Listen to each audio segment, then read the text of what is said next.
కొంతమందిని పరిచయం చేస్తా. వాళ్ళు భారతదేశ జనాభా లెక్కలలో లేనటువంటి మనుషులు.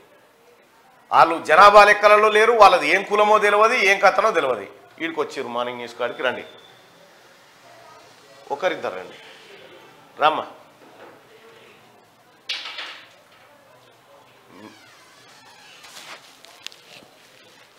పెళ్ళి అన్న రా అన్న. మీరన్నా ఒక్కరిద్దరు రండి. ఇంతమంది అవుతుంది. మీరు కూర్చోరు, అదే మాట్లాడతాను. ఆయనను పంపి, నువ్వు వెళ్ళిపో. ఒక్కరు ఉండండి అన్న. అట్లా ఇళ్ళకి ఇగో వీళ్ళ క్యాస్ట్ వచ్చేసి నాగవంశం క్యాస్ట్ వీళ్ళది. ఈ నాగవంశీయులు తెలంగాణలో లేరు అని మొత్తం తెలంగాణలో ఆ క్యాస్టే లేదని చెప్పి వాళ్ళని మొత్తం డిలీట్ చేశారు. మేము ఉన్నామని వీళ్ళు వచ్చి వాళ్ళు బీసీడీలో ఉండే. దీనికి సంబంధించి మాకు చెప్పు, అట్లే పట్టుకుని చెప్పు. దీనికి సంబంధించేసి గత 30-40 ఏళ్ళ సంది ఇక్కడ స్థిరపడి ఉన్నాము. దానికి ఉద్దేశపూర్వకంగా 2011, 12, 13 దాకా మాకు రిజర్వేషన్ గత గవర్నమెంట్లో కూడా సహకరించారు, ఏమి ఇబ్బందులు లేకుండే. ఇప్పుడు వచ్చేసి తెలంగాణ గవర్నమెంట్ కేసీఆర్ ప్రభుత్వం వచ్చిన తర్వాత మాకు అనేక ఇబ్బందులు పెట్టి వితౌట్ ఇన్ఫర్మేషన్ తోటి ఒక పేపర్ న్యూస్ లేదు, ఒక టీవీ న్యూస్ లేదు, ఏది లేకుంటేనే మనకి ఈ 26 కులాల్ని తొలగించడం జరిగింది బీసీడీ నుండి. దాని కారణంగా మా మా భవిష్యత్తు రోడ్డు పాలన అయిపోయింది. దాని కారణంగా మేము అనేక రకాలుగా గత ప్రభుత్వం ఉన్నప్పుడు వెళ్ళి వాళ్ళు కలవడం జరిగింది. కానీ ఎన్నిసార్లు తినే చెప్పులు గసాయించిపోయినాయి తప్పించి మాకు పరిష్కారం అనే విషయం లేదు. ఈ ప్రజెంటు కాంగ్రెస్ గవర్నమెంట్ మన గవర్నీయులు రేవంత్ రెడ్డి గారు వచ్చిన తర్వాతను ఒక ఆశ కలిగింది. అతనైనా మా కుటుంబ సభ్యులకి మా 26 కులాలని దాంతోపాటు మాకు గుర్తిస్తారని చెప్పేసి మీకు ఒక మంచి అవకాశం ఉంది ఇప్పుడు. ఎందుకంటే మీకు ఇలాంటి బీసీలలోంచి తీసేసారు, ఓసీలలో ఏమని చెప్పరు. ఎందుకంటే రిజర్వేషన్ మంచిగా ఉంది, ఆడ మంచిగా ఉంది ఓసీలలో. వీళ్ళకు అసలు క్యాస్ట్ సర్టిఫికేట్ ఇస్తలేరు. అయితే ఇక్కడ కారణం ఏంటంటే గత ప్రభుత్వం చెప్పుకున్నట్టు అంత నీతి తప్పినటువంటి కుటుంబాలు అయితే మా 26 కుటుంబాలు కావు. దీనికి కారణం దొంగ ఆంధ్ర రాష్ట్ర ప్రజల మీదే కేసీఆర్ గారు పెట్టినటువంటి నిఘా.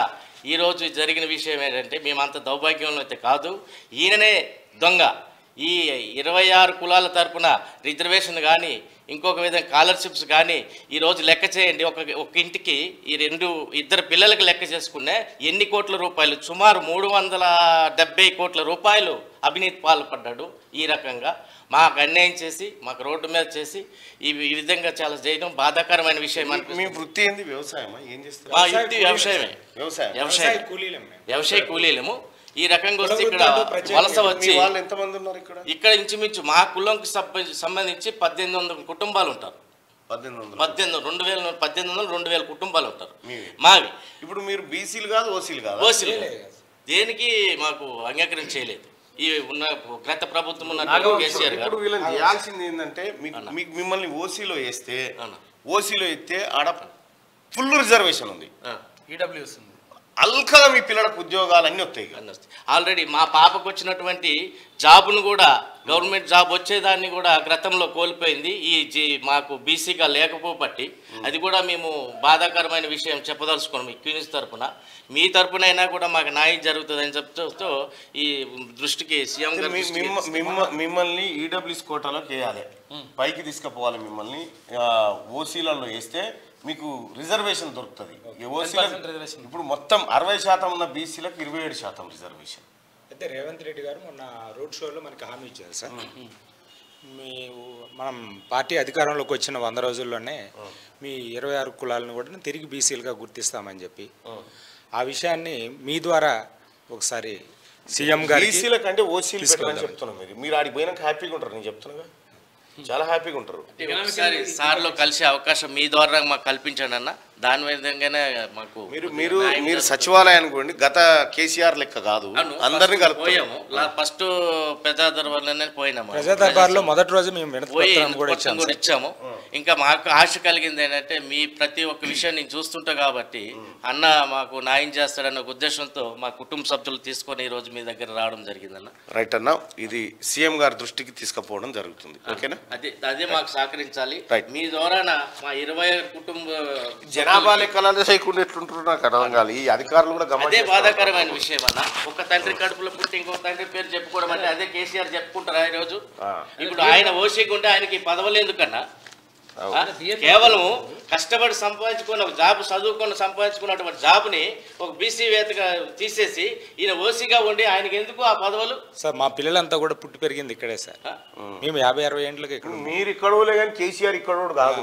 మేము ట్యాక్స్ కడుతున్నాము, ఓటు వేస్తున్నాము. సుమారు ఇప్పుడు ఇక్కడ నెంబర్ కేసీఆర్ బీఆర్కి వచ్చాడు. మన ఆసిఫ్ నగర్ మండల్ కలెక్టర్, నాంపల్లి కలెక్టర్ నుండి ఎంఆర్ఓ కలెక్టర్ గారు ఒక జీవో వచ్చారు మాకు. ఆ జీవో ఇప్పుడు కాదు, గత 80 ఏళ్ళ సంది ఉన్నది చెప్పారు. సీరియల్ నెంబర్ ఇక్కడ 21లో ఉన్నది.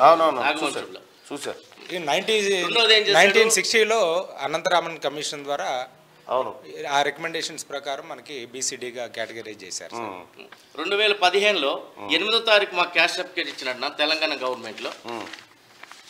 ఇగో 8వ తారీఖు ఇచ్చి 11వ తారీఖు డిలీట్ చేశాడు.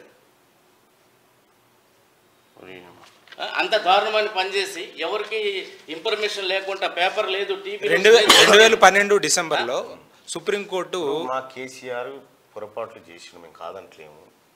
దరిద్రుడు సన్నాసి.